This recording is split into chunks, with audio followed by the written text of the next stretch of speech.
Federal Drive is presented by GEHA, Government Employees Health Association, proudly providing health and dental benefits to federal employees and their families. Visit GEHA.com. My next guest has operated in the federal information technology and services acquisition field longer than I have. But like me, he's about to retire or at least take a step back from full-time grind. Former Pentagon acquisition official, now Professional Services Council's CEO, David Berteau, joins me for a final Federal Drive with Tom Temin interview. And David, you and I do go back quite some time. And my goodness, the market has changed a lot, hasn't it? Tom, the market has changed enormously.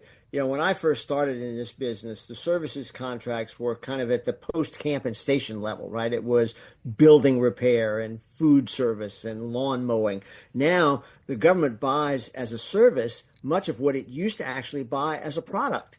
You know, space launch, for instance, they don't have to own the rockets. They just buy the launch capacity. They buy the ability to do that. Same with IT. It used to be that everybody wanted to go visit their computers at the server farm. Now, it's in the cloud somewhere. The cloud is not in the air. It's on the ground somewhere. But nobody needs to know where their data are. They just need to know, are they secure? Will they be there when I need them? Can I access them? Can I use them? It all comes down to what do you need to get stuff done.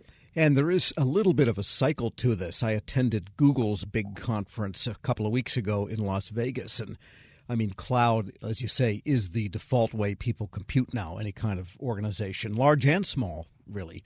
In fact, if you're a small organization, why would you bother to have a server, something to maintain?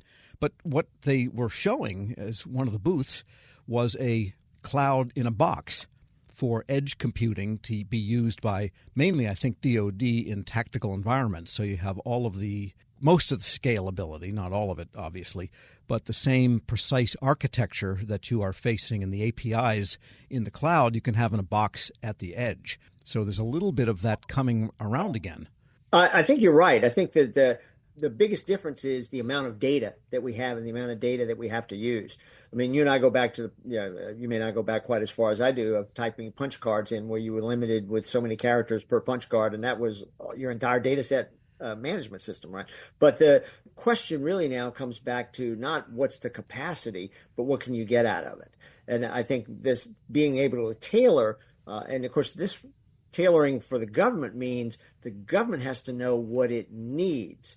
And I think one of the other big changes that we've seen is a migration away from buying outcomes to buying input, so many labor hours, so much data capacity. We need to get back to defining the outcomes and the results we need and to actually be able to get there. I think what you saw at Google is one of the enablers that will allow you to tailor what you get in order to achieve what you need in terms of results and outcomes. And your era in the Pentagon was kind of at, I guess, if I'm timing this correctly, towards the end of the Reagan era buildup. And that was a period marked by a lot of involvement by industry to bring brand new technologies, stealth and so forth, and precision guidance and all of these things that were enabled by material science, information technology, mathematics. And we're kind of still living off that in some sense also.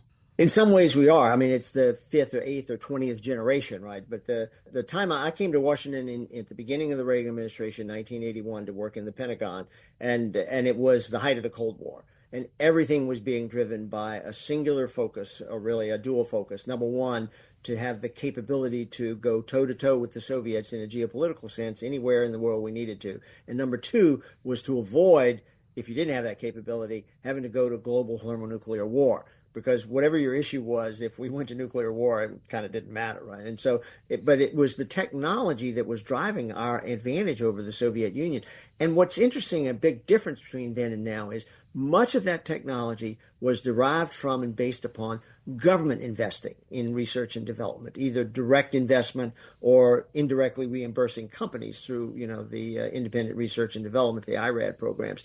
That's no longer the case. The vast majority of new technology now is being developed in the national and global commercial marketplaces rather than government funding. There's still an important role for government funding, especially for the military, but it's a very different dynamic now. It's a global dynamic. Interestingly, the seed of what we have now, the kind of consumer-based technology development that then extends outward, really got its seed during the Reagan era, just coincidentally, I believe, with the advent of the IBM PC. Now, there were personal computers before that, but people started regularly having computers in their house.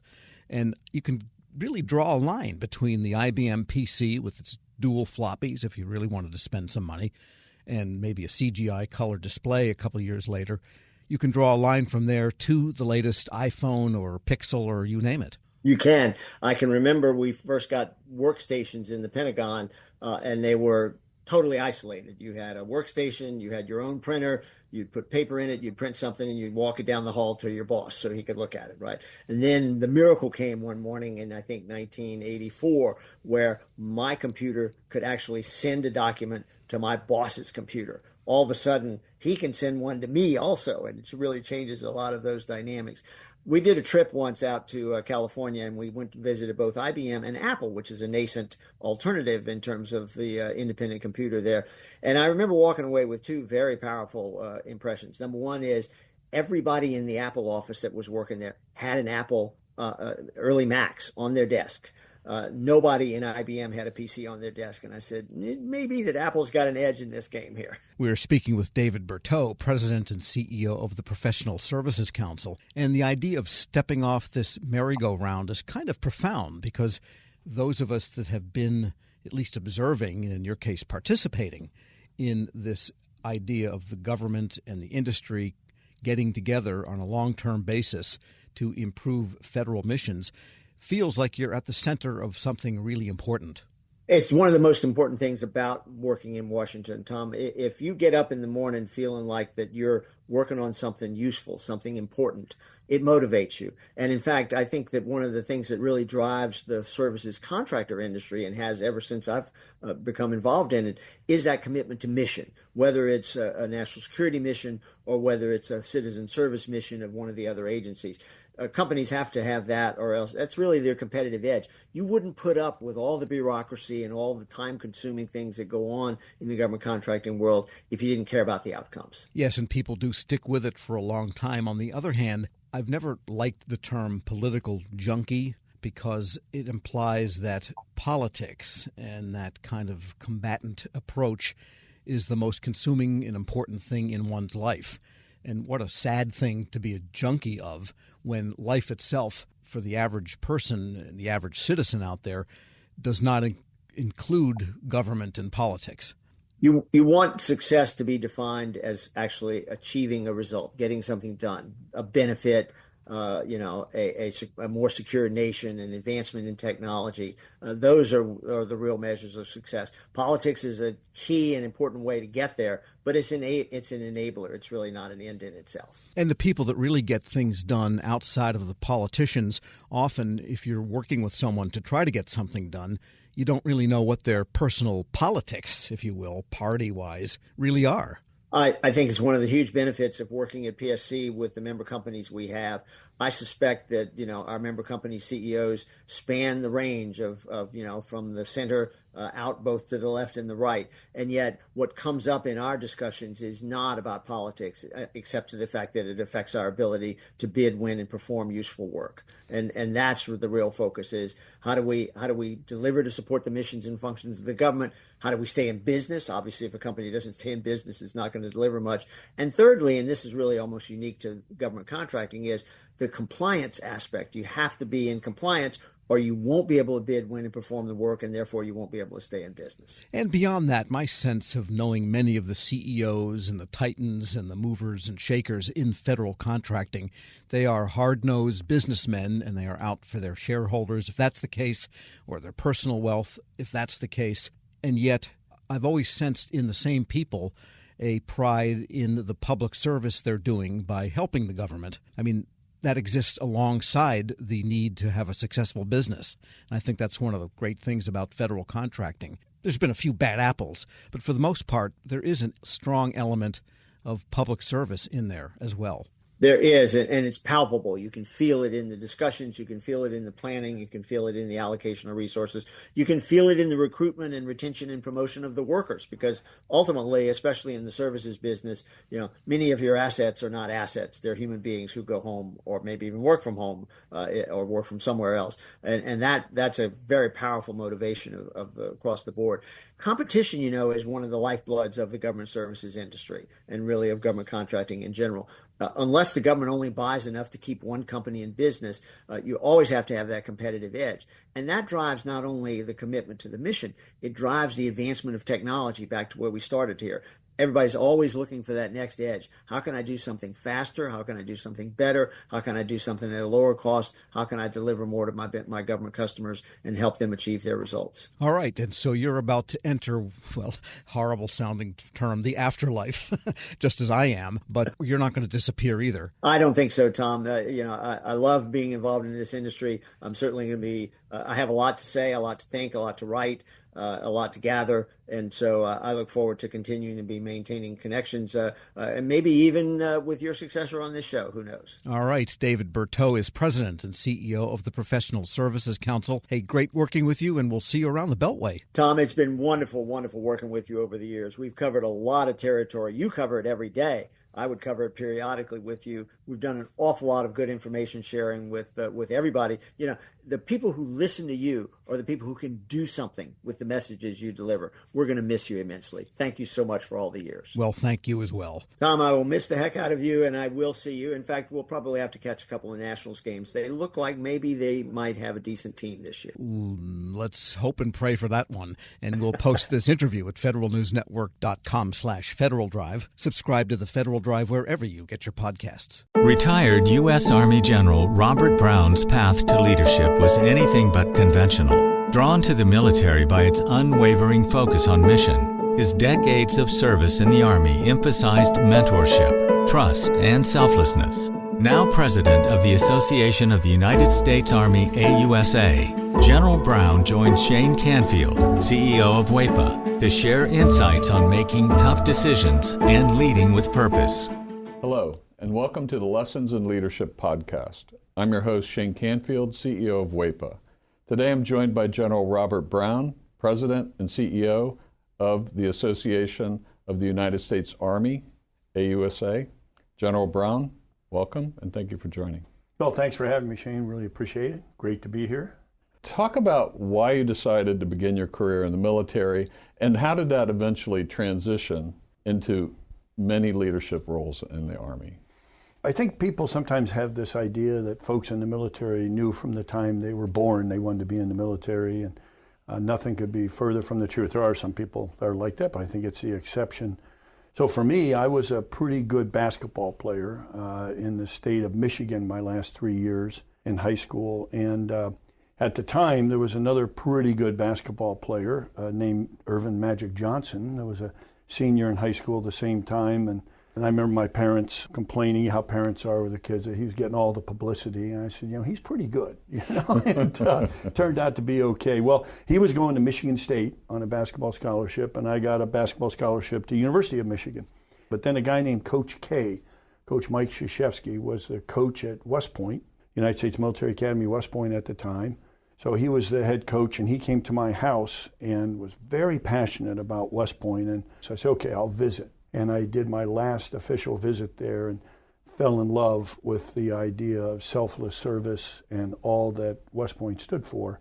The meaning I saw in serving a cause greater than self and defending your nation and the Constitution, just to me, it struck me as an amazing opportunity. So I went to play basketball, Wow. and did not intend on staying in, but then lo and behold, like 40 years later, I ended up retiring.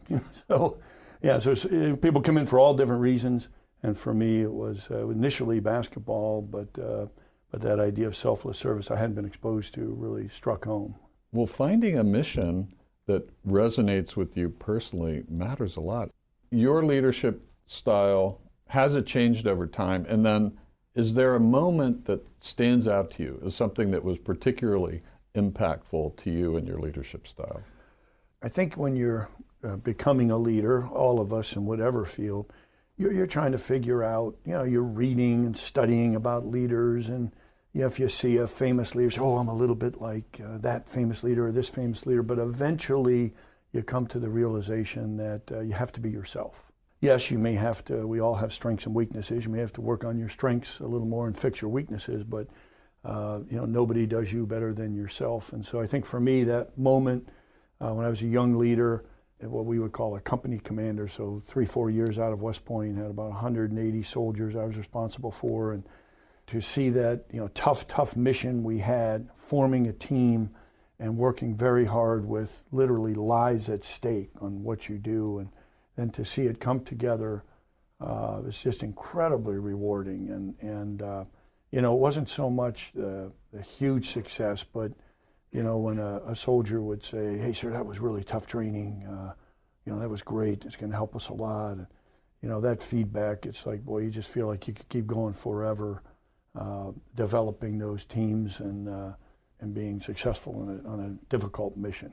So I think you've kind of touched on this a little bit, but in your mind, what makes leadership in the Army unique?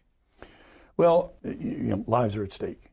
And just about anything you're doing, whether you're saving lives, which you do a lot. A lot of people think, you're in the Army, you just go and you're constantly fighting. No, there's a lot of things we do in the Army, and you spend way more time saving lives. Again, in a disaster, I think the ultimate is you may make a decision and someone's life depends on it. That's a lot of pressure. So we study leadership a lot. And the other thing I think is that it requires a level of trust beyond certainly any leadership in any organization. You can't be an effective leader without trust. But in the military, it's trust at a level that you're trusting folks with your life. And so that is a whole different level of establishing that trust. And it requires a greater level of character, requires a greater degree of care, and I would say love for the people you lead, the soldiers you lead. And leadership is still leadership. The stakes are different, but the same principles that apply in the Army and the military apply everywhere. It's just the stakes are a little greater there, but it's the exact same principles. Have you ever taken a significant risk, and then what was the outcome? The answer is yes. I don't believe you can succeed in any field without taking risks. It's going to lead to failure, taking risks. And it's a concern I have today. And to get back to the direct question, I can't tell you how many times I took risks. And I can think of about 12 times where the risks I took almost led to me being relieved and my career being over 40 years. Numerous times, from a young officer to a more senior officer. Now, they're not just wild risks, out of control. These are calculated risks where you think you're doing the right thing. In some cases, that was, there's a leadership thing that's very important, is to give the credit to the subordinates and take the blame when things go wrong. So the risk of a subordinate that's trying to do the right thing, it doesn't work out. I'm not talking about, they feel something immoral or illegal. No, they're trying to do the right thing, but it may not work out the way it was planned, and so they fail. And then you go to the leadership and say, "Hey, relieve me. Don't relieve, Captain so-and-so. He was trying to do the right thing." So you, in essence, take the blame and will be relieved. I've done that numerous times, and sometimes you have to, I think, to have that trust with those you lead, you have to be able to look in the mirror. And if you're doing the job for a promotion or the next job or to be a general, well, you more than likely won't be and shouldn't be. And I think that's very true in many fields as well. It's not that, you don't want to do your best, but you've got to think of the organization first and the team and first. And so you have to be able to look yourself in the mirror and feel good about who you're looking at, and not that you were out for yourself. That builds that trust in the organization. They know you're going to empower them, trust them. In today's world, in any business, if you look at business, the ones that are exceeding are the ones that are empowering their people, taking risks, and they do extremely well. The ones who are holding them back and making all the decisions at the top, well, they're going to fail. And people that work for you see that, yes, and they're reading that. And yes, if you don't do that, then you've lost the trust of every single person on your leadership team, and you might yes, as well call it a day. If they think you're in it for yes, yourself, that's right. Nobody respects that. That's a tremendous point, Shane. And I would say this is an amazing thing. From the time we're born, we're evaluating those who are in charge of us, those who lead us, from your parents, your teachers, your coaches, your scout leaders. It doesn't matter, you name it. And if you ask somebody who's the best leader you ever worked for, rarely is it the smartest, rarely is it, whatever. It's the person they knew cared about them or the team and not themselves, right? They knew it. It was very clear. And as a leader, that is absolutely critical. The last question is always kind of fun and interesting. Who is one person, somebody that you know personally, perhaps someone well-known, but someone who impacted your leadership style and why?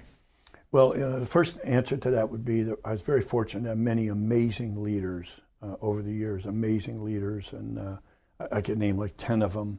But the one I would point out for this, I'll go back to my days as a basketball player. Coach K would be the guy, Mike Krzyzewski, the winningest coach of all time. My basketball, he taught me how to build a team. And we stayed close after I graduated, and we talked leadership for hours over the years. And in fact, very proud over the years, whether it was 32 soldiers or 150,000, they called me coach. So it was kind of a compliment, I thought. And and I got that really from him, And at the time, I was playing for him. It was his first coaching job at West Point, and we knew he was really good. I'm not sure I would have predicted he'd be the winningest coach of all time. That's pretty amazing. What an amazing person to know and win 3 gold medals coaching the Olympic team and everything else. But definitely that I would credit him the most with building the team, and I was known as a team builder and took a lot of pride in that and enjoyed that in my time in the military. Well, General Brown, thank you very much for joining my me, honor. Sharing your thanks stories. For having me. And, really appreciate it. Yeah, and really appreciate it. And thanks for doing the podcast on leadership, because it's awful important. We need it everywhere. And I think it's key to our great country. And thank you all for tuning in. This is Shane Canfield, CEO of WEPA, reminding you to empower your team and embrace challenges. Until the next time on Lessons in Leadership. Find the full podcast and future episodes of Lessons in Leadership on the Federal News Network app and anywhere you enjoy your podcasts.